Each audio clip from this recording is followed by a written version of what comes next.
आलम बरज़ख में मेरी ज़िंदगी जिस्म के बगैर थी।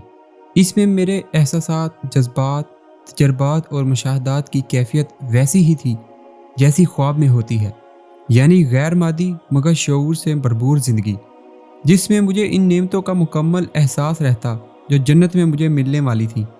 सालिया मेरी ख्वाहिश पर वक्फे वक्फे से मुझसे मिलने आता रहा।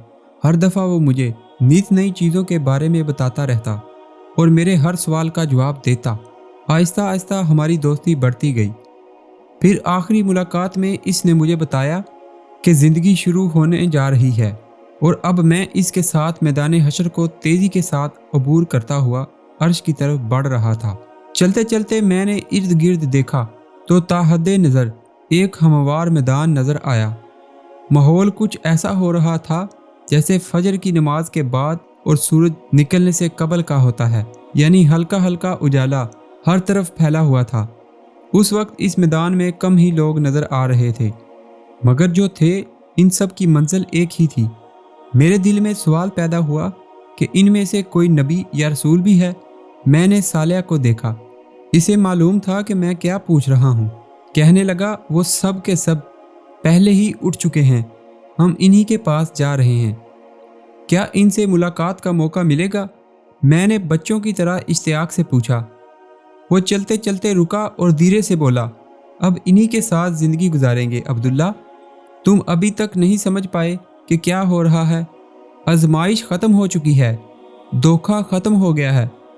अब ज़िंदगी शुरू हो रही है जिसमें अच्छे लोग अच्छे लोगों के साथ रहेंगे और बुरे लोग हमेशा बुरे लोगों के साथ रहेंगे। असल में बात यह थी कि मैं अभी तक शौक से नहीं निकल सका था। दरअसल अभी तक नई दुनिया का सारा तारुफ आलम बरज़ख में हुआ था। वो एक नोयत की रूहानी दुनिया थी, मगर यहाँ हशर में तो सब कुछ मादी दुनिया जैसा था। मेरे हाथ पाँव, एहसासात, ज़मीनों आसमान, हर चीज़ वही थी जिसका मैं पिछली दुनिया में आदी था। वहाँ मेरा घर था, घर वाले थे, मेरा मोहल्ला, मेरा इलाका, मेरी कौम। ये सब सोचते सोचते मेरे ज़हन में एक धमाका हुआ। मैंने रुक कर सालिया को दोनों हाथों से पकड़ लिया। मेरे घर वाले कहाँ हैं? मेरे रिश्तेदार, अहबाब सब कहाँ हैं? इनके साथ क्या होगा? वो नज़र क्यों नहीं आ रहे? सालिया ने मुझसे नज़रें चुरा कर कहा, जिन सवालों का जवाब मुझे नहीं मालूम वो मुझसे मत पूछो। आज हर शख्स तन्हा है, कोई किसी के काम नहीं आ सकता। अगर इनके अमाल अच्छे हैं तो यकीन रखो वो तुमसे आ मिलेंगे। इनके साथ कोई ज़्यादती नहीं होगी, और अगर ऐसा ना हुआ तो।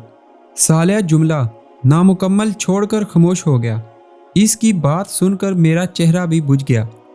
उसने मेरे कंधे पर हाथ रख कर मेरा हौसला बढ़ाया और कहा, अल्लाह पर भरोसा रखो। तुम खुदा के लश्कर में लड़ने वाले एक सिपाही थे, इसलिए पहले उठ गए हो। बाकी लोग अभी उठ रहे हैं। इंशाअल्लाह वो लोग भी खैर के साथ तुमसे मिल जाएंगे। अभी तो तुम आगे चलो। इसकी तसल्ली से मुझे कुछ हौसला हुआ और मैं सबक रफ्तारी से इसके साथ चलने लगा।